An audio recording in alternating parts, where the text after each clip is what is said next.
하나님은 영이시니 예배하는 자가 영과 진리로 예배할지니라.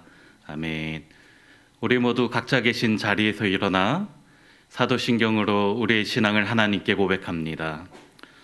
전능하사 천지를 만드신 하나님 아버지를 내가 믿사오며 그 외아들 우리 주 예수 그리스도를 믿사오니 이는 성령으로 잉태하사 동정녀 마리아에게 나시고 본디오 빌라도에게 고난을 받으사 십자가에 못 박혀 죽으시고 장사한 지 사흘 만에 죽은 자 가운데서 다시 살아나시며 하늘에 오르사 전능하신 하나님 우편에 앉아 계시다가 저리로서 산자와 죽은 자를 심판하러 오시리라.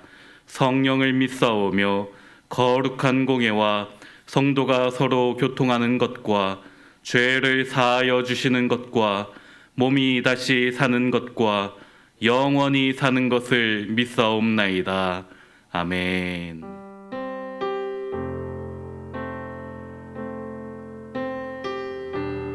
우리의 예배를 받으실 주님께 우리의 온 마음을 열고 나아가기를 원합니다. 우리의 참 제사장 되시며 참 선지자 되시며 참 왕 되신 그리스도께 모든 영광을 올려드리기를 원합니다. 우리 함께 오직 예수밖에 없음을 찬양합시다. 오직 예수, 오직 예수, 다른 이름은 없네. 주 이름만 우리에게 주셨네. 오직 예수, 다른 이름 없네. 오 영광과 존귀 권세와 찬양 받으실 분 오직 주 예수. 오직 예수, 오직 예수, 다른 이름은 없네. 주 이름만 우리에게 주셨네. 오직 예수, 다른 이름 없네. 오 영광과 존귀 권세와 찬양 받으실 분 오직 주 예수.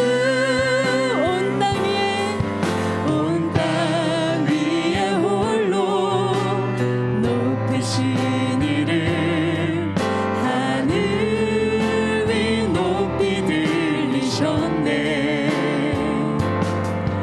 온 땅 위에 홀로 높으신 이름 영광과 존귀와 찬양 드리세. 오직 예수, 다른 이름은 없네. 주 이름만 우리에게 주셨네. 오직 예수, 다른 이름 없네. 오 영광과 존귀 권세와 찬양 받으실 분 오직 주 예수. 온 땅 위에 홀로 높으신 이름 하늘 위 높이 들리셨네. 온 땅 위에 홀로 높으신 이름 영광과 존귀와 찬양 드리세. 오직 예수, 다른 이름은 없네. 주 이름만 우리에게 주셨네. 오직 예수, 다른 이름 없네. 오 영광과 존귀 권세. 오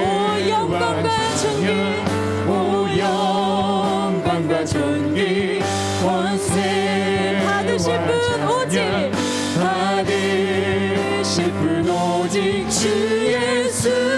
우리 예수님께 모든 영광의 박수 올려드리십시다. 모두 자리에 앉으시겠습니다.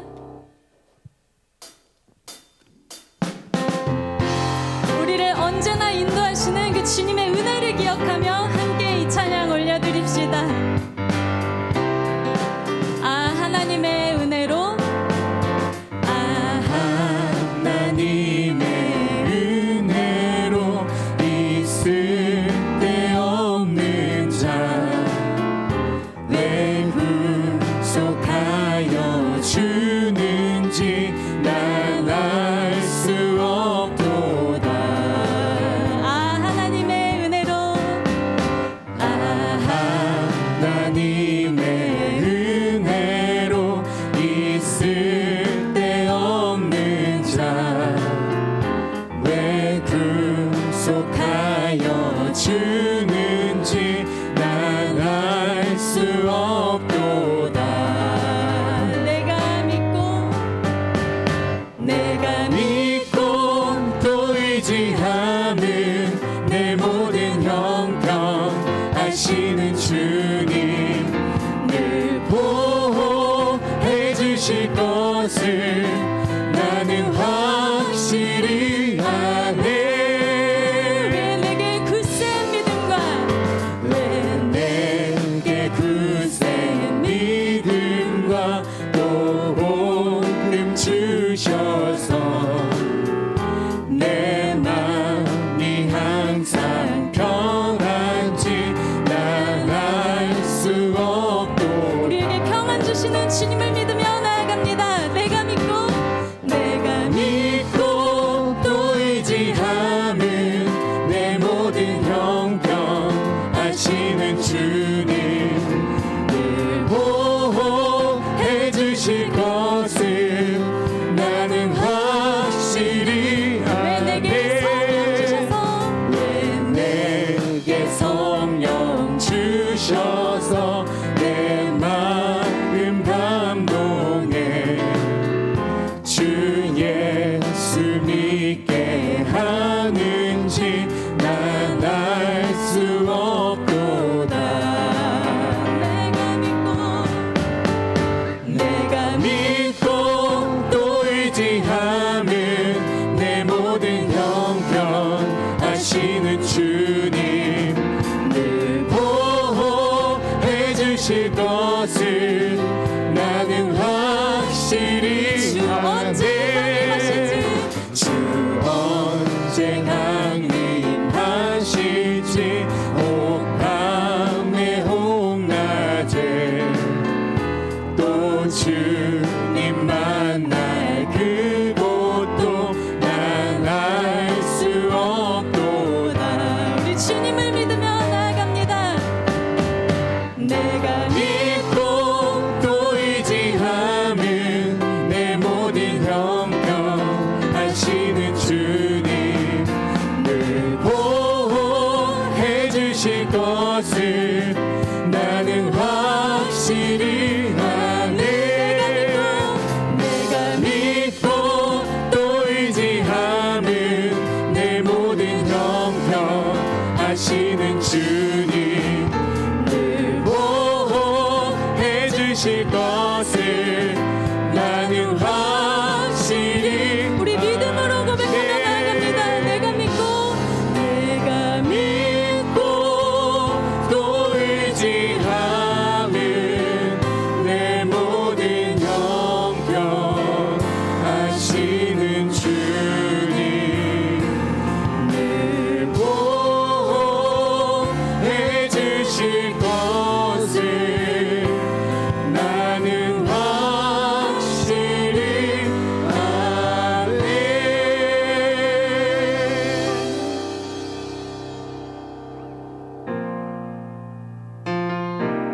우리를 언제나 보호하시는 하나님께서 늘 우리와 함께 계시는 것을 믿으며 나아가길 원합니다. 허무한 시절 지날 때, 무한 시절 지날 때 깊은 한숨 내쉴 때 그런 풍경 보일 보시며 탄식하는 분 있네. 그와 같이 너희를 버려두지 않으리. 내가 너희와 영원히 함께하리라. 우리 주님이 우리에게 주시는 말씀이라 생각하며 허무하시죠. 시절 지날 때 깊은 한숨 내쉴 때 그런 풍경 보시며 탄식하는 분 있네. 그와 같이 너희를 버려두지 않으리. 내가 너희와 영원히 함께하리라. 성령이 오셨네. 성령이 오셨네. 성령이 오셨네. 내 주에 보내신 성령이 오셨네. 우리 인생 가운데 친히 찾아오셔서 그 나라 꿈꾸게 하시네. 억눌린 자 갇힌 자 억눌린 자 갇힌 자 자유함이 없는 자 피난처가 되시는 성령님 계시네. 주의 영이 계신 곳에 참 자유가 있다네. 진리의 영이신 우리 한 번 더 고백합시다. 억눌린 자 갇힌 자 억눌린 자 갇힌 자 자유함이 없는 자 피난처가 되시는 성령님 계시네. 주의 영이 계신 곳에 참 자유가 있다네. 진리의 영이신 성령이 오셨네. 성령이 오셨네. 성령이 오셨네. 내 주에 보내신 성령이 오셨네. 우리 인생 가운데 친히 찾아오셔서 그 나라 꿈꾸게 하시네. 성령이 오셨네. 성령이 오셨네. 내 주에 보내신 성령이 오셨네. 우리 인생 가운데 친히 찾아오셔서 그 나라 우리 모든 영광을 주님께 올려드립니다. 모든 영광 모든 영광과 존귀와 능력 받으소서. 받으소서. 영광과 존귀와 능력 받으소서. 받으소서. 그리스도 살아계신 우리 살아계신 하나님께 모든 영광을 올려드리기를 소망합니다. 모든 영광과 존귀와 능력 받으소서. 받으소서. 영광과 존귀와 능력 주님 받아주옵소서. 받으소서. 받으소서. 그리스도 살아계신 우리 하나님 하나님 그리스도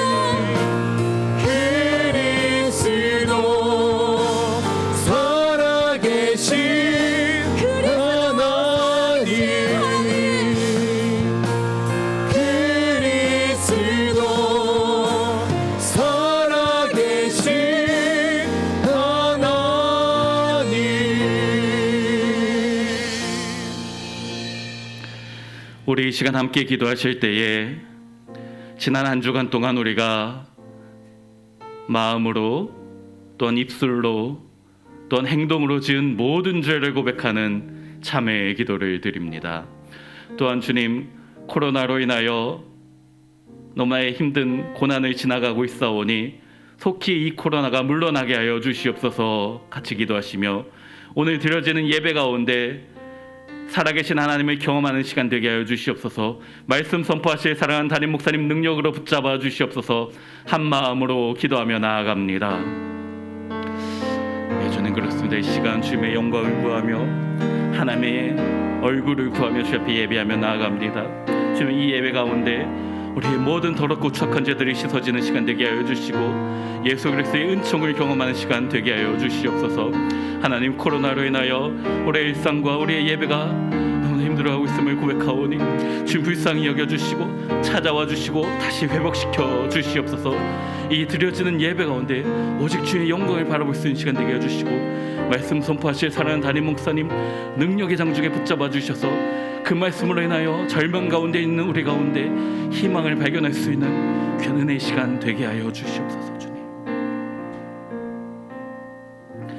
사랑과 은혜가 충만하신 하나님 아버지, 지난 한 주간도 우리와 함께 하시고 오늘 거룩한 주님의 날을 맞아 예배드릴 수 있게 하신 은혜에 감사와 찬양 드리옵나이다. 이 시간 나를 구원하여 주신 은혜에 기쁨으로 주님께 나아가오니 비록 온라인으로 예배드리지만 우리 성도들이 예배드리는 모든 곳이 주님 거하시는 성전 되게 하여 주셔서 이 예배가 주님께서 기뻐 받아주시고 은혜 내려주시는 살아있는 예배 되게 하여 주시옵소서. 주님, 2021년이 벌써 반년이 지나 무더운 날씨 가운데 있지만 우리의 마음은 여전히 인생의 겨울로 인하여 얼어붙어 있사옵나이다.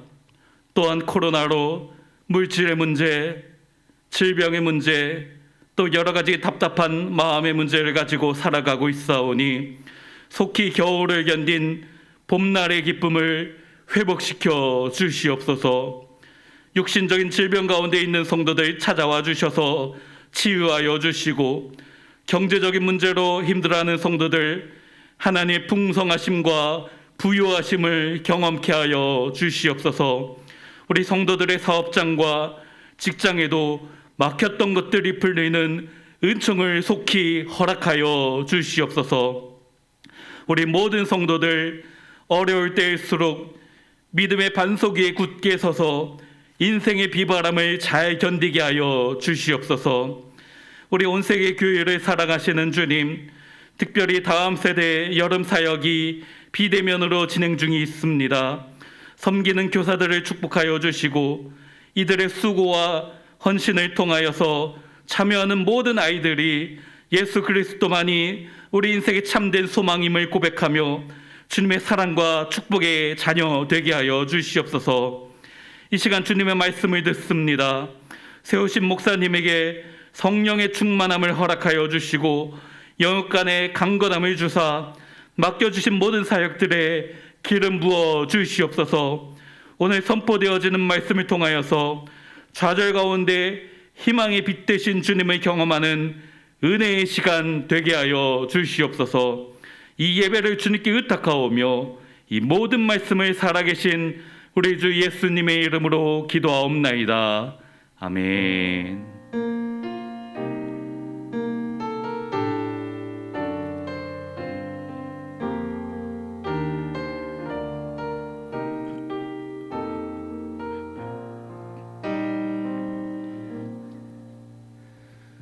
오늘 하나님께서 우리에게 주시는 말씀은 로마서 8장 26절부터 30절까지의 말씀입니다.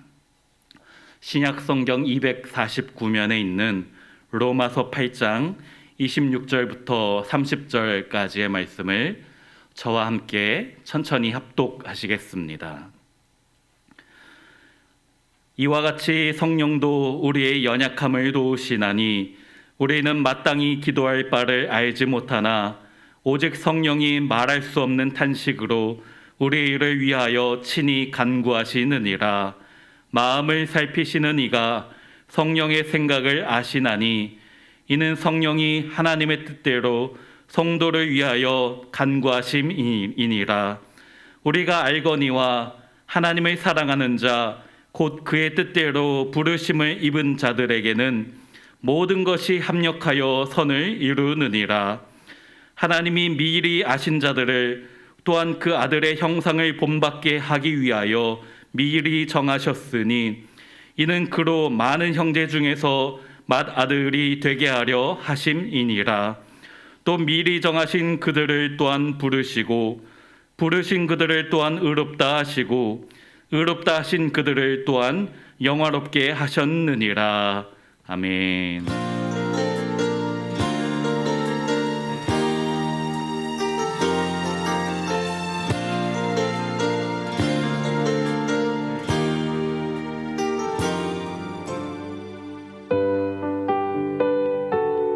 사회적 거리두기 4단계 격상에 따른 예배의 안내입니다.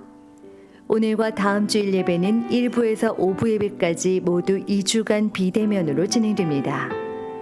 주중 예배는 코로나 확산 방지를 선제적으로 예방하기 위하여 중단하며 일상 예배는 교역자, 목자를 통해서 설교 말씀을 보내드리겠습니다. 매일 은혜의 말씀으로 하루를 주님과 동행하시기 바랍니다. 모든 다음 세대 예배와 캠프 및 수련회는 비대면으로 전환되며 각 부서를 통해 자세한 공지를 해드리겠습니다. 목자 온라인 기도회, 기도온이 진행됩니다. 7월 21일 수요일 오후 8시에 지구별 목자 기도회가, 7월 23일 금요일 오후 8시에 전체 목자 기도회가 있겠습니다. 온라인 양육 프로그램 바이블 온 안내입니다.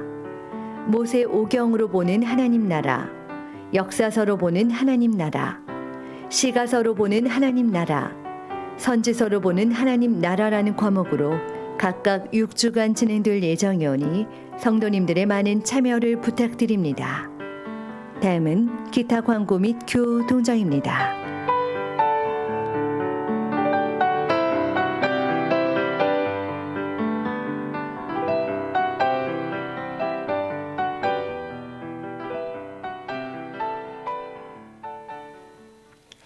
우리가 코로나로 인해서 모임 자체가 어려워지고 있습니다. 여러분들 이런 때일수록 마음에 하나님을 향한 믿음을 더 견고히 할 수 있는 기회가 되면 좋겠다 생각합니다.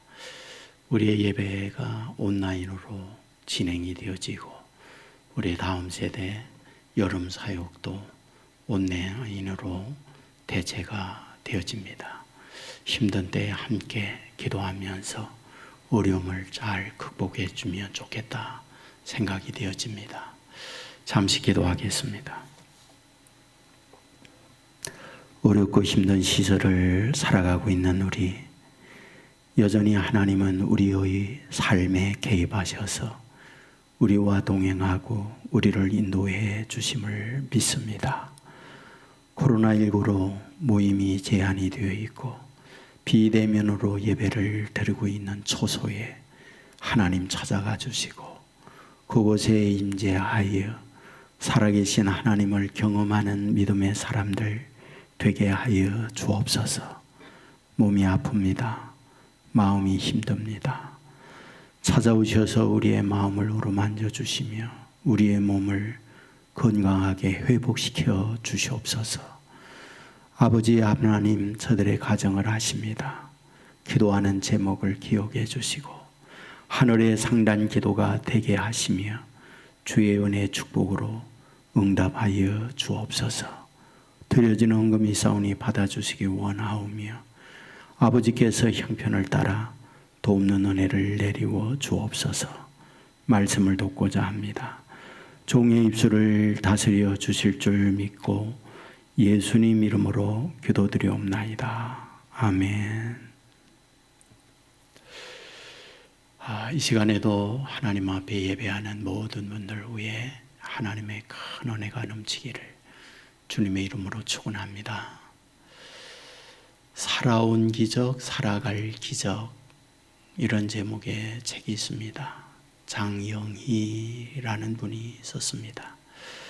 서강대학의 영문학 교수로 지내셨고 지금은 고인이 됐습니다. 이 책을 읽어보면 잔잔한 슬픔 그리고 희망이 배어 있구나 하는 것을 느끼게 됩니다. 이분은 자신의 어린 시절의 아픔을 이야기하죠. 태어난 지 1년 만에 소아 마비가 찾아왔습니다. 그는 목발이나 보조기 없이는 일상의 생활을 전혀 할 수 없는 중증 장애를 앓게 됩니다. 하지만 그는 여러 가지 어려움을 딛고 서강대학 영문학과를 졸업을 하고 미국에 가서 박사학위를 받고 모교의 교수로서 활동한 그런 분입니다. 이 책에서 자신의 아픔의 이야기들이 많이 배어 있어요. 그 가운데 악몽에 시달린 이야기를 많이 합니다. 꿈을 꿀 때에 목발도 없고 보조기도 없는 상태, 길거리에 자기 혼자 우두커니 앉아 있어야 하는 그런 꿈. 많은 분이 오고 갑니다. 동정하는 사람들도 있지만 장애에 대한 비하를 쏟아붓는 사람들도 있습니다. 모멸감, 자신의 처절한 모습을 보면서 아파하고 힘들어하는 그런 악몽들. 하지만 이런 가운데에서 그가 버텨냈고 이겨낼 수 있었던 힘, 그것은 자기 어린 시절의 경험으로 비롯됐다고 이야기합니다. 동네에서 친구들과 함께 노는 것을 물끄러미 바라보고 있습니다. 자기는 여전히 목발을 짚고 그 자리에 우두커니 서고 있습니다. 마침 엿장수가 엿을 팔고 지나가다가 자기를 바라본 거죠. 성큼성큼 엿장수는 자기에게 찾아왔어요. 그리고는 깨엿 2개를 돌려주면서 이렇게 말했다는 거예요. 괜찮아 라고 말이죠. 자기는 그 의미가 무엇인지 지금도 모른다는 거예요. 이 엿 먹어도 괜찮다는 말인지 아니면 내가 지금 목발을 짚고 있는 장애를 앓고 있어도 괜찮다는 말인지. 하지만 그것은 자기 인생에 엄청난 용기였고 힘이었다라고 기록을 합니다. 그러면서 그것이 자기에게 에너지가 되고 일으켜 세웠던 경험 이야기를 이곳에 잔잔히 쓰고 있어요. 유학을 갔습니다. 6년 동안 그야말로 고진감래의 고생을 했어요. 무거운 가방을 들고 지팡이를 짚고 학교를 오고 가는 길, 논문을 쓰기 위하여 수많은 책을 엉덩이에 뾰루지가 생길 정도로 앉아서 공부했던 기억들. 그리하여 6년 만에 지금과 같이 여러 가지 기구를 통해서 논문을 쓸 수 있었던 때가 아니라 전부 다 연필로 볼펜으로 써야만 하는 그때 논문을 완성한 거죠. 얼마나 감사한 일인가요? 이제는 모든 객지 생활, 외로움의 생활을 청산하고 한국을 가면 됩니다. 그런데 이런 마무리를 해야 할 그때 논문이 들어있는 가방을 누군가가 도둑질해 가버린 거죠. 6년 동안 고생했던 모든 것이 한순간에 교가되어 날아나는 그런 아픔이었죠. 자기의 숙소에서 문을 닫고 차라리 죽을 뿌릴까, 이런 아픔 가운데에 고통을 겪으면서 식음을 전폐하고 5일을 누워 있었다라고 말을 해요. 그런데 눈을 떴을 때 자기 방의 커튼 사이로 햇살이 비춰왔다는 거예요. 그리고는 병에 그 햇살이 비춰지는데 순간 어디로부터 자기 안에 음성이 들려왔다는 거예요. 영희야, 괜찮아. 내가 살아있잖아. 논문 따위가 뭔데? 다시 쓰면 되잖아. 라고 하는 그 음성을 들었다는 거예요. 그래, 다시 하면 되지 뭐. 그래야 1년 동안 다시 논문을 써서 통과를 하고 오늘의 자기가 있게 되었다라는 이야기를 하고 있습니다. 여러분은 어떠신가요? 저는 살아오면서 굉장히 많은 분들을 만나잖아요. 잘난 사람, 못난 사람, 높은 사람, 낮은 사람, 부자인 사람, 가난한 사람. 한 가지 확실한 게 있어요. 문제 없는 사람은 아무도 없다는 것. 어려움이 없는 사람은 아무도 존재하지 않는다는 것. 바로 이런 삶을 살 때 이런 우리를 바라보면서 하나님이 갖고 있는 하나님의 마음이 무엇일까라는 거예요.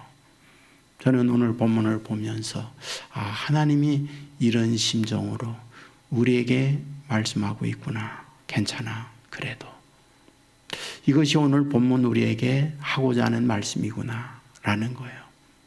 스페너라고 하는 학자는 로마서 8장을 반지의 다이아몬드와 같은 곳이다라고 표현을 하고 있어요.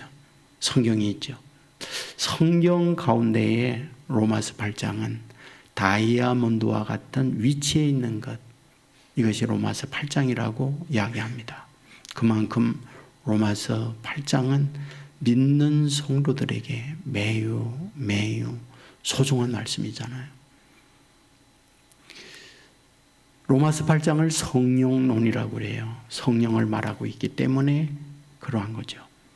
여러분, 오늘 본문에서 반복해서 말씀을 하고 있는 게 있다고요. 26절에 보면 이와 같이 성령도 우리의 연약함을 도우시나니 우리를 위하여 간구하시느니라 되어 있죠. 그리고 27절에 보면 마음을 살피시는 이가 성도를 위하여 간구하심이라. 28절에 보면 모든 것이 합력하여 선을 이루느니라. 29절에 보면 하나님의 미리 하신 자들 맏아들이 되게 하려 하심이라. 30절에 또 미리 정하신 그들을 부르시고 또한 영화롭게 하셨느니라. 여러분, 이상 제가 읽어드린 말씀을 들으면서 공통점이 있다 하는 것을 발견하게 되나요? 공통점이 있어요. 그것이 무엇일까요? 그것은 성령 하나님이 해 주신다라는 말이거든요. 성령 하나님이 도우시고 성령 하나님이 간구해 주시고 성령 하나님이 마음을 살펴주시고 성령 하나님이 선을 이루어 주시고 성령 하나님이 맏아들이 되게 해 주시고 성령 하나님이 불러주셔서 성령 하나님이 용화롭게 해 주신다 이 말이거든요. 다시 말씀드리면 이 편지를 받고 있는 로마에 있는 교인들, 너희가 이런 일을 해야 돼 하는 게 아니에요. 너희들을 위하여 성령 하나님이 이렇게 해 주신다라고 말씀을 하고 있는 거죠. 이 말씀을 받고 있는 수신자가 누구라고 했나요? 로마에 있는 예수 믿는 사람들이라는 말씀을 드렸습니다. 로마에 있는 예수 믿는 사람들, 그들의 현실, 그들의 실체, 그들의 삶의 현장은 어떠했을까요? 여러분에게 말씀을 드렸죠. 거의 대부분이 디아스포라, 나라 없이 떠돌이 삶을 살고 있는 그들이었다. 신분의 보장이 없습니다. 다른 나라에서 신분 보장 없이 산다는 것은 엄청난 고통이에요. 최하위 삶을 살아야 하는 것. 자신의 신분 보장이 없는 삶의 인생이에요. 여러분, 사도행전 18장에 보면 글라우디오 황제 때에 유대인들은 로마에서 다 떠나버려라 라고 하는 명령의 말씀을 봅니다. 무슨 말일까요? 그곳에 있는 신분이 보장되어 있지 않는 그들로 하여금 이 땅에서 떠나가라. 그러므로 다시금 모든 삶의 터전을 놓고 떠나야 하는 것, 그것이 당시 예수 믿는 사람들의 모습이었다 그 말이죠. 사도행전에 가면 7장에는 스데반 집사가 순교당하는 말씀이 나와요. 12장에 보면 야고보 사도가 순교당하는 말씀이 나와요. 여러분, 로마에 가는 분들은 거의 대부분이 카타콤베라고 하는 곳을 방문하게 되죠. 그것이 어떤 곳인가요? 지하에 당시 예수 믿는 사람들이 생명의 위협을 피하여 살고 있던 삶의 공간, 그것이 카타콤베예요. 맞습니다.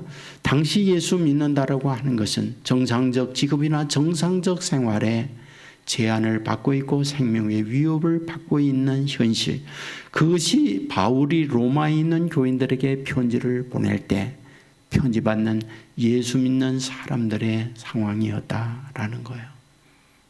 내려오는 것이 두렵습니다. 그리고 미래가 더더욱 공포에 질린 삶을 살아갑니다. 바로 그런 그들에게 바울이 말하고 싶은 것이 있어요. 어쩌면 눈물 날 정도로 간절한 마음으로 그들에게 하고 싶은 말이 있었어요. 너희들은 너희들 혼자가 아니야. 성령 하나님이 너희들을 돕고 있어. 너희들의 아픔을 미리 하나님은 아시오. 그리고 하나님 앞에 성령께서 너희들을 위하여 간구해 주어. 그리고 너희들을 맏아들로 삼아 주셔서. 그리고 반드시 영화롭게 해 주셔. 라고 하는 말씀을 하고 있다는 거예요. 누구에게? 로마에 살고 있는 처절한 환경에 있는 그들에게 바울이 이 말씀을 하고 있다는 거예요. 그들이 처해 있는 현실이 무엇이냐는 거예요. 26절은 말하고 있죠. 우리의 연약함이라고요. 여기서 말하고 있는 연약함이란 무엇입니까? 어떤 세상적 무엇을 해낼 수 있는 힘이 나에게는 아무것도 없습니다 하는 상태가 연약함이에요. 연약함이 무엇입니까? 나는 형제 병이 들었습니다 라고 하는 표현이기도 해요. 연약함이 무엇일까요? 나는 다른 사람들과 비교해 보았을 때 그 어떤 것 하나 내놓을 만한 것이 없는 처절한 열등한 존재예요. 세상의 그 모든 것, 아픔을 표현할 수 있는 그것이 본문에서 말하고 있는 연약합니다 라고 말씀을 드릴 수 있는 거죠. 여러분, 오늘 이와 같은 현실에 놓여 있는 분들이 있나요? 바울은 이와 같이 살고 있는 로마에 살고 있는 교인들을 향하여 이런 안타까운 마음을 가지고 이야기를 해요. 너희들이 연약한 상태에 있지. 그러면서 본문 27절에 이렇게 말합니다. 마음을 살피시니가 있다. 다르게 변하면 내 모든 형편 잘 아는 주님이 있다. 내 현실을 너무나 잘 알고 있는 분이 있다라고 말씀을 하고 있어요. 맞습니다. 우리가 믿는 하나님이 누구인가요? 성령 하나님께서 우리에게 찾아와서 우리와 동행할 뿐 아니라 우리의 현실을 헤아려 주시고 우리의 모든 걸 아시는 분이라고 하는 것이 성경이 우리들을 향하여 말씀하고자 하는 거잖아요. 복음서에 예수님께서 오셔서 많은 활동을 해요. 여러분, 활동하는 가운데 예수님의 동선을 보세요. 예수님이 움직여가는 그곳을 가만히 보세요. 어디로 가고 있나요? 몇 곳을 여러분에게 소개해 드린다면 우리가 잘 알고 있는 요한복음 4장에 예수님은 사마리아로 가시잖아요. 당시 사마리아 사람들을 향한 유대인들의 마음, 유대인들의 생각이 무엇입니까? 그들을 비하해요. 사마리아 사람들과 상종해서는 안 돼요. 그들은 천박한 그들입니다. 그런 환경에 살고 있는 한 여인이 있었죠. 그런 천박한 상황에 놓여 있음에도 불구하고 더 바닥으로 추락한 여인이요. 그는 어떻게 살아가고 있습니까? 참으로 자신의 삶의 영위를 위하여 이 남자 저 남자 바꾸치게 하면서 고통과 아픔에 살고 있잖아요. 눈물과 잠 못 이루는 시간과 인생의 한을 갖고 사는 여인이에요. 왜 사람들과 상종하지 아니하는 사마리아로 예수님은 그곳에 가고 있을까? 의도성이었죠. 누구를 보고 있기 때문에? 수가성 여인을 보고 있기 때문에, 수가성 여인을 알고 있기 때문에, 그 인생을 구부 살피고 있기 때문에 그에게 희망, 그에게 소망을 주고자 주님은 그곳으로 가고 있다는 거예요. 한 장 넘어오면 요한복음 5장입니다. 이번에는 예수님께서 베데스다에 가요. 왜 그곳에 가고 있을까요? 그곳은 전국에 수많은 난치병 환자들이 모여들었죠. 왜입니까? 그 연못은 간헐천이에요. 지하수의 수압에 의해서 그 흐르고 있는 샘물이 위로 솟구치는 때가 있어요. 그때 제일 먼저 뛰어드는 사람은 누구든지 나음을 입는다는 미신이 그 안에 있던 거죠. 그리하여 전국에 다리 저는 사람, 세상에 앞을 보지 못하는 사람, 난치병자 다 모여들었습니다. 그곳에 누가 있었다고요? 38년 된 병자입니다. 예수님은 그를 만나 물어보죠. 낫고자 원하느냐? 그때에 낫기 위하여 왔으니까 네, 낫기를 원합니다. 대답을 해야 하는데 그의 대답은 무엇입니까? 물이 움직일 때 다른 사람이 먼저 가므로 내가 들어가지 못합니다라고 말을 했던 거죠. 그렇다면 이 말 속에 담겨 있는 38년 된 병자의 마음이 무엇이라고요? 나는 경쟁에 뒤처집니다.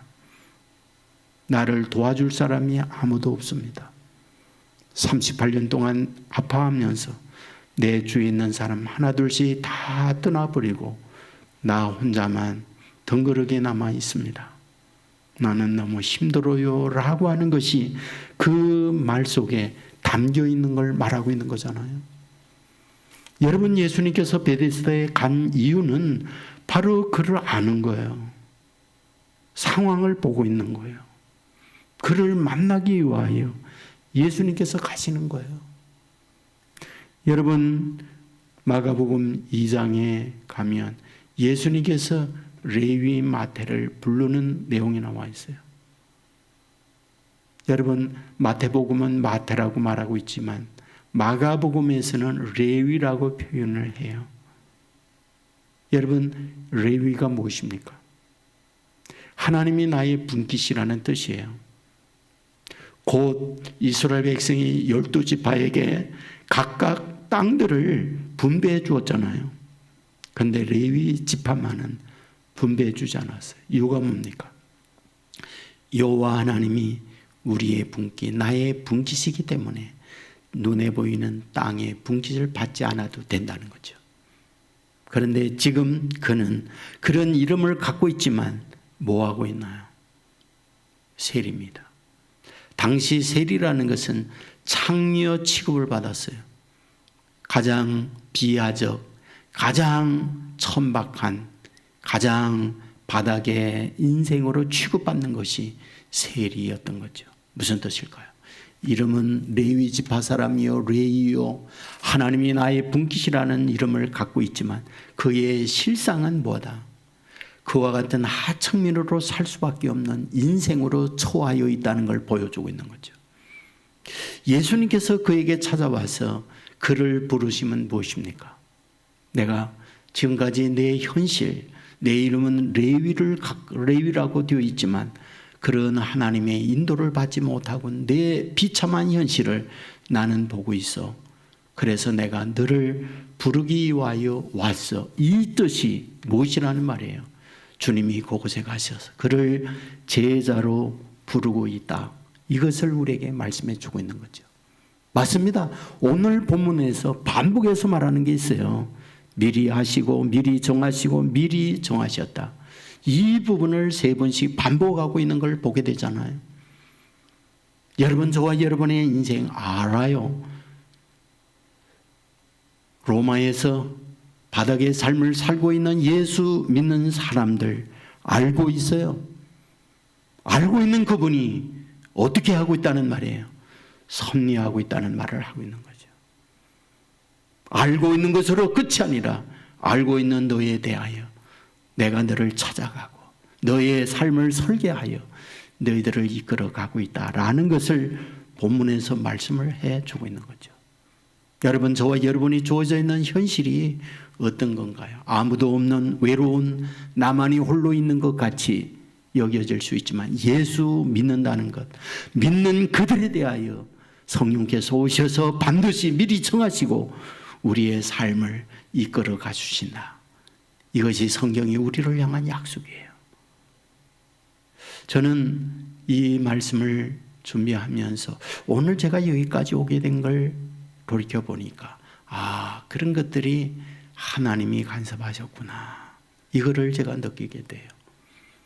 저는 어린 시절 시골에서 성장을 하면서 담임 목사님이셨던 그분이 기억나요. 저를 많이 예뻐해 주셨던 기억이 있어요. 그래서 항상 저를 잘해 줬던 기억이 있는데 저에게 그분이 호를 지어 줬어요. 너는 참 애가 지혜롭구나. 그러니 지혜롭게 인생을 살아가거라. 그러면서 지성이라고 하는 호를 어릴 때 그분이 저한테 지어줬어요. 근데 그분이 은퇴를 했어요. 연로하셔서. 제가 청년일 때에 저에게 부탁을 해요. 항상 저에게 용태가 그랬으니까 용태가 내가 어디를 가야 되겠는데 내가 힘드니까 내가 나를 좀 부축해서 갔다 올 수 있겠냐. 그래서 제가 그 어르신을 모시고 온 곳이 어디였느냐. 부평동부교회 우상열 목사님 댁이었어요. 처음으로 그곳을 방문하게 된 거죠. 나중에 알고 봤더니 저희 고향에 있는 그 원로 목사님 그분이 황해도 태탄에서 목회를 하고 있을 때 그 태탄 교회의 집사가 우상열 목사님이었던 거예요. 그래서 자기 교회의 집사가 목사된 그 교회를 방문을 한 거예요. 그때 제가 알았죠. 그리고 난 이후에 제가 한 두세 차례 정도 더 왔던 기억이 있어요. 그래서 그때 우상열 목사님이 저를 보았고 저를 전도사로 그곳에 허락을 해준 거예요. 그래야 그곳에 있다가 담임 목사까지 되고 또 그곳에서 온세계교회로 와서 오늘 제가 여기에 있게 된 거죠.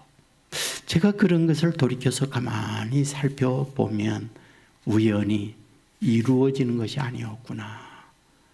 그 어르신께서 저에게다가 하필 저에게다가 그곳에 안내해 줄 수 있겠냐.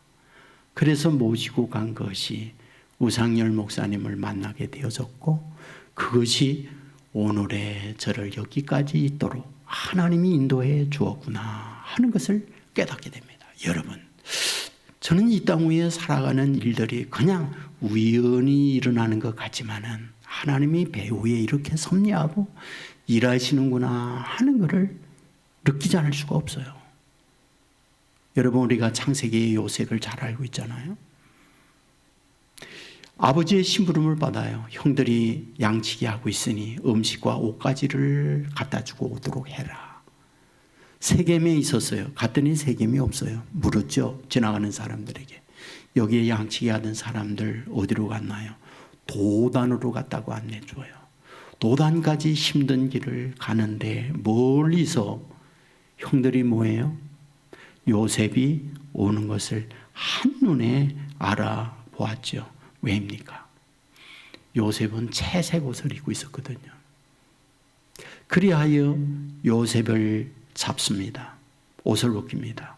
옷가지며 음식을 받아놓고는 그를 깊은 웅덩이에 집어넣고 꿈꾸는 자가 그 꿈이 어떻게 되나 보자 그러면서 죽이려고 했던 거였잖아요. 근데 때마침 당시에 낙타 향품 유황 모략을 싣고 애굽으로 가서 장사하는 실크로드의 대상들이 있었잖아요. 근데 요셉이 형제들에게 이야기를 하잖아요. 우리가 우리 동생을 우리 손으로 죽일 게 뭐 있냐. 건져내서 인신매매로 팔면 되지 않냐. 형제들이 모두 다 동의해요. 그리하여 요셉을 깊은 구덩이에서 건져냅니다. 그리고는 은 20을 받고 인신매매로 팔아버리게 되잖아요. 나중에 여러 가지 과정을 통해서 이집트의 총리가 됩니다. 총리가 되어졌을 때에 양식을 사기 위하여 자기를 구덩이에 집어넣고 자기를 인신매매로 팔아버리고 고통 가운데에 죽이려고 했던 형들, 원수들이 자기 앞에 서잖아요. 형들은 이런 요셉을 보면서 사시나무 뜰듯 떨잖아요. 그런데 그때 요셉이 형들에게 할 말 알고 있죠. 창세기 45장 8절에 보면 나를 이리로 보낸 이는 당신들이 아니에요, 하나님이시라. 분명히 그들이 팔아서 여기까지 왔잖아요. 그런데 요셉은 얘기해요. 당신들이 판 거 당신들이 아니라고. 하나님이 여기에 나를 보낸 거라고 얘기해요. 그렇다면 무엇을 우리에게 보여주고 있습니까? 하나님이 미리 알고 있는 거예요. 그리고 하나님이 이와 같이 섭리하고 일하시고 있다고 하는 사실을 우리에게 보여주고 있는 거잖아요. 맞습니다. 하나님이 하나님인 것은 저와 여러분을 미리 아세요. 본문에 말하고 있는 것처럼. 연약한 거 압니다. 부족한 거 압니다. 그런데 우리에게 하고자 하는 게 있어요. 본문을 통해서. 그래도 괜찮다는 거예요. 그래도 너를 향하여 너에게 큰 일을 이루시고자 하는 것. 그것이 하나님께서 우리를 향하여 갖고 있는 하나님의 마음이다라는 것을 본문을 통하여 로마의 힘들고 연약 가운데 있는 그들에게 주고 싶은 주님의 음성이었던 거죠. 세상은 미리 아는 걸 가지고 탐욕적이거나 자기 이익을 얻어내는 데 씁니다. 그리고 미리 아는 걸 가지고 상대를 죽이는데 그거를 사용을 하는 것이 세상이에요. 그렇잖아요. 여러분, 우리는 얼마 전 LH 사건을 잘 보고 들었습니다. 그게 뭡니까? 신도시 개발을 하는 지역 땅들을 결정을 할 때에 그것을 이반하는 권력자, 이반하는 LH 높은 사람들, 정보를 자기들이 갖고 미리 그 땅을 다 사놓는 거예요. 그리고는 어떻게 해요? 부당이득을 취하는 데 쓰는 거죠. 여러분, 정치 현장을 여러분 보고 있잖아요. 정말 치사하고 더럽잖아요. 상대의 그 무엇인가 알면 아킬레스건을 가지고 상대를 죽이는데 미리 아는 것, 정보를 가지고 공격을 포부되는 것. 우리는 너무나 잘 알고 있어요. 오늘 본문에서 우리들에게 뭘 얘기합니까? 성령 하나님이 우리를 알아요. 나만이 나 홀로 지은 죄까지 알아요. 그리고 나만이 알고 있는 허물도 알아요. 내 안에 있는 깊은 속속들이 모르는 게 없는 분이 성령 하나님이에요. 그런데 그것을 가지고 그 빗으로 나의 약점을 찌르거나 고통스럽게 하는 분이 아니라는 거예요. 본문은 말하고 있잖아요. 도우시는 하나님이라고. 내가 안 되는 거 돕는 분이라는 거. 패인 부분을 메워주시는 분이라는 것. 그리고 다른 이가 너의 연약함을 못 보도록 그거를 가려주시는 분이라는 것. 이것이 본문을 통해서 우리들에게 주고자 하는 주님의 마음인 거죠. 내가 그래도 괜찮다라고요. 이사야 35장 3절은 이렇게 말합니다. 너희는 약한 손을 강하게 하여 주며 떨리는 무릎을 굳게 하여 주며. 너희가 약하냐? 성령은 강하게 해주신다. 너희가 무릎에 떨고 있느냐? 너희들을 굳게 해 주신다. 이것이 바로 내가 너희들을 향하여 갖고 있는 내 마음이라고 말씀을 하고 있는 거죠. 어디까지 해줄까요? 어디까지? 어디까지 하나님이 우리를 도와주고 있는 걸까요? 39절은 말하죠. 아들의 형상을 본받는 데까지 해주신다고요. 아들의 형상을 본받는 데까지 해주신다고요. 여기에 아들의 형상이란 무슨 형상? 예수님의 형상이잖아요. 예수님의 형상이 어떤 형상이에요? 골로새서 1장 15절에 보면 그는 보이지 아니하는 하나님의 형상이요. 예수님은 하나님의 형상이라고 얘기했어요. 그런데 놀라운 게 뭡니까? 놀라운 게. 우리가 창세기 1장에 보면 하나님이 사람을 만드실 때에 뭐라고 말합니까? 나의 형상을 따라, 나의 형상을 따라 사람을 만든다라고 말씀을 해요. 그런데 재료가 무엇인가요? 사람을 만들 때 쓰는 재료, 그걸 성경은 흙이라고 얘기하고 있잖아요. 아담이 뭐예요? 아담, 먼지라는 말이에요. 아담이 뭐예요? 흙이라는 말이에요. 아담이 뭐예요? 쓸모없고 약하고 형편없는 존재다. 그 뜻이 아담이에요. 그런데 아담에게 어떻게 해요? 생기를 불어넣어요. 그랬더니 뭐예요? 생명이 되었다라고 해요. 동시에게요, 하나님의 형상을 따라 만들었다. 그 말은 하잘것없는 아담, 먼지, 쓸모없는 불면 날아가는 흙, 이런 존재인데 뭐하다? 가장 존귀한 자로 만들었다. 그게 하나님의 형상이라고 우리에게 말하고 있는 거예요. 본문에서 성령께서 너희가 약하여 부족하지만 뭐하다? 아들의 형상을 본받게 해주신다는 거예요. 그리고 30절에 보면 그들을 용화롭게 해주신다. 용화가 무엇입니까? 포기하지 아니하는 아들의 최고의 자리까지 너희들을 이끌어 그 자리에 이르게 해주신다라는 것이 오늘 본문 성경을 통하여 우리에게 약속하고 있는 말씀이에요. 얼마나 신나는 말씀인가요? 우리는 연약합니다. 로마에 예수 믿는다는 것 처절해요. 그런데 그들에게 바울이 하나님의 주시는 음성으로 하고 싶은 부분이 있어요. 성령 하나님은 너희들을 돕는다. 너희들 미리 한다. 약한 거 알고 형편없는 거 다 안다. 그런데 우리를 향하여 주려고 하는 말씀이 뭔지 아느냐? 그래도 괜찮다. 내가 너희들을 쓸 거니까.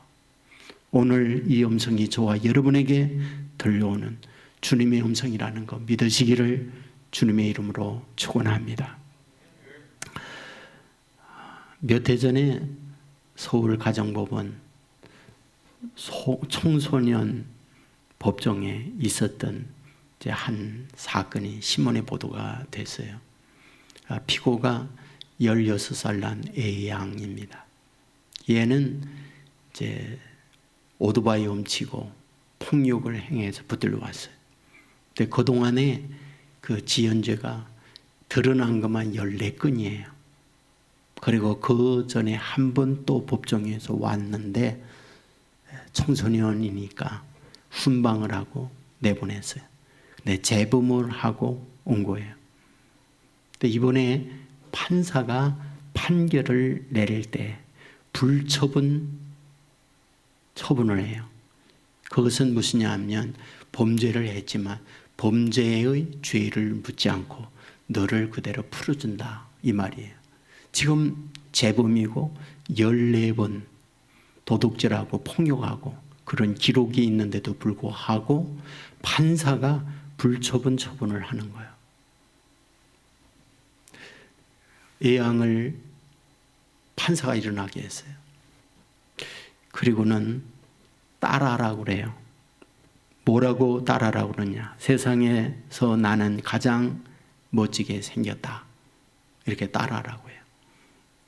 얘가 재판받고 있는데 판사가 따라하라고 그러니까 그거 어떻게 따라해요? 쭈삣쭈삣하면 입을 다물어요. 그러니까 자상하게 얘기해요. 따라하거라. 큰 소리로 해. 나는 세상에서 가장 멋지게 생겼다. 나는 무엇이든지 할 수 있다. 나는 세상에 두려울 거 없다. 나는 세상에 나 혼자가 아니다.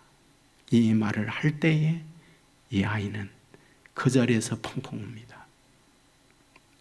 엄마가 재판을 보기 위하여 와 있었어요. 엄마도 펑펑 웁니다.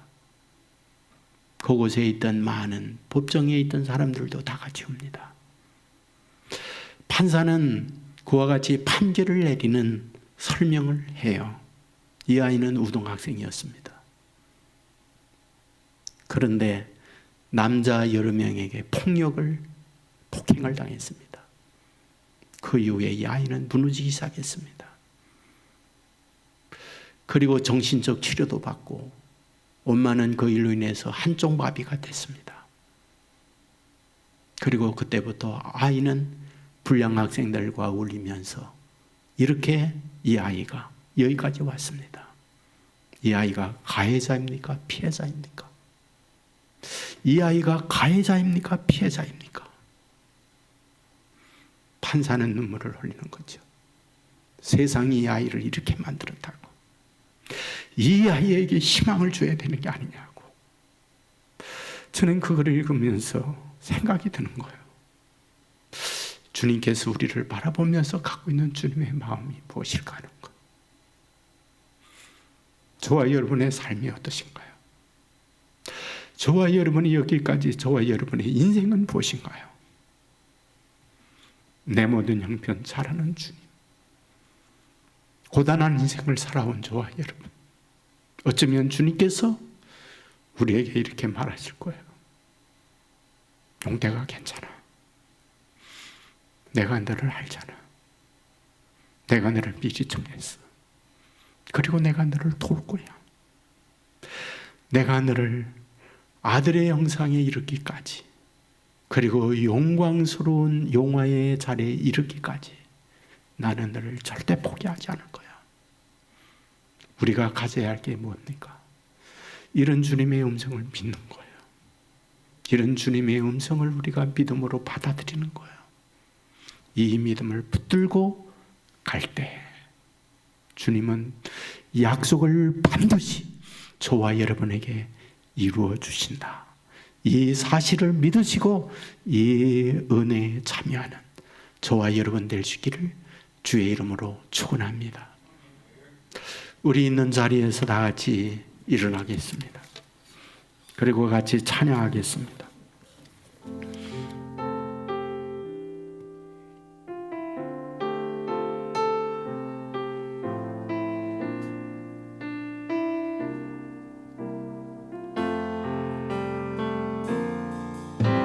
주 나의 모습 보네 상한 나의 맘 보시네 주 나의 눈물 안에 홀로 울던 맘 아시네 세상 소망 다 사라져가도 주의 사랑은 끝이 없으니 살아가는 이 모든 순간이 주 은혜임을 나는 믿네 주 사랑 내게 있네. 주 사랑 내게 있네 그 사랑이 날 채우네 주 은혜 내게 있네 그 은혜로 날 세우네 세상 소망 다 사라져가도 주의 사랑은 끝이 없으니 살아가는 이 모든 순간이 주 은혜임을 나는 믿네 세상 소망 다 사라져가도 주의 사랑은 끝이 없으니 살아가는 이 모든 순간이 주 은혜임을 나는 믿네. 잠시만 합심하여 기도하겠습니다. 말씀을 생각하며 기도해 주시고 코로나19 끝나도록 기도해 주시고 여러분이 가지고 있는 기도의 제목 믿음으로 구하는 시간을 갖겠습니다. 우리 주여 한번 외치고 합심하여 기도합니다. 주여 아버지 하나님, 이 시간에 합심하여 기도합니다. 우리가 말씀을 드렸습니다. 부족하지만 연약하지만 아버지 하나님이 세상을 소소한 것을 가지고 공격하고 비난하고 자기의 이익을 도모하는 데 부족하고 미리 하는 것을 가지고 우리를 우리에게 힘도 주시고 우리로 하여금 갈 길을 미리 정하셔서 인도해 주시는 그 주님의 놀라운 사랑, 우리가 이 은혜에 살아갈 수 있는 주의 자녀들이 주여 도우시고 인도하여 주시기 원합니다. 약한 우리를 강하게 하시고 부족한 우리를 붙들어 주시고 아버지의 온전한 뜻을 이루고 주의 자녀들 삼아 주시고 인도하여 주시기 이 귀하신 뜻과 은혜 안에 살아가는 하나님의 사람들 삼아 주시고 아버지의 온전한 뜻이 우리 가운데 이루어져 갈 수 있도록 축복해 주시고 인도하여 주옵소서. 우리와 함께 하실 주님 믿고 아버지의 온전한 뜻이 우리 가운데 이루어지게 하여 주시옵소서.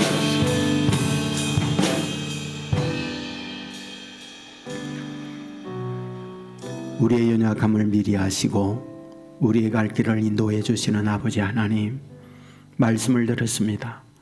로마의 바닥의 최하의 삶을 살고 있는 처절한 인생의 그들을 불쌍히 여기며 바울을 통하여 말씀해 주었습니다. 너의 연약함을 아시는 하나님, 너희들을 정하여 주셨고 너희와 함께 하시며 너희들을 인도해 주신다고 말씀해 주셨습니다. 아버지 하나님, 우리의 인생 지나온 삶을 하나하나 기억해 주시고 앞으로 가야 할 인생 미리 아시고 우리와 동행하며 이끌어 가신 주님을 믿는 주의 자녀들 되게 하여 주옵소서. 믿음으로 주님을 바라보며 오늘의 아픔을 이겨낼 수 있도록 도와주시고 우리를 향하여 약속한 그대로 내 자신의 삶에 이루어지는 복을 누리게 하여 주옵소서. 코로나19 끝나도록 도와주시고 일상을 되찾게 해 주옵소서. 여러 가지 제약받고 있는 우리의 현실에 성령 하나님 동행해 주시고 있는 초소에 눈의 동자와 같이 어미달기 병아리를 보호하듯이 주의 날개 아래 보호하여 주시옵소서.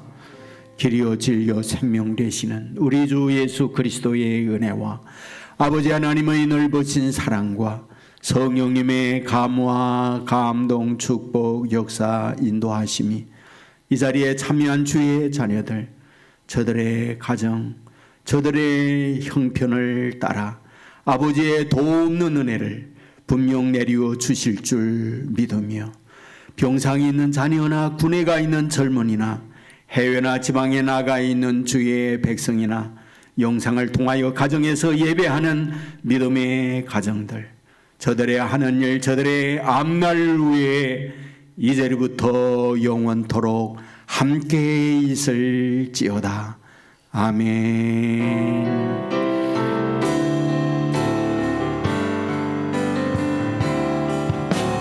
세상 소망 다 사라져가도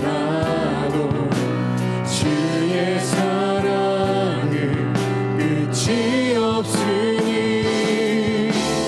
살아가는 이 모든 순간이 주의 힘을 나는 믿네. 세상 소망 다 사라져가도 주의 사랑은 끝이 없으니 살아가는 이 모든 순간이 주의 힘을 나는 믿네.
주님 평안 주셨네. 주 사랑 어둠 이김을 나는 느끼네. 주의 빛 비춰주시네.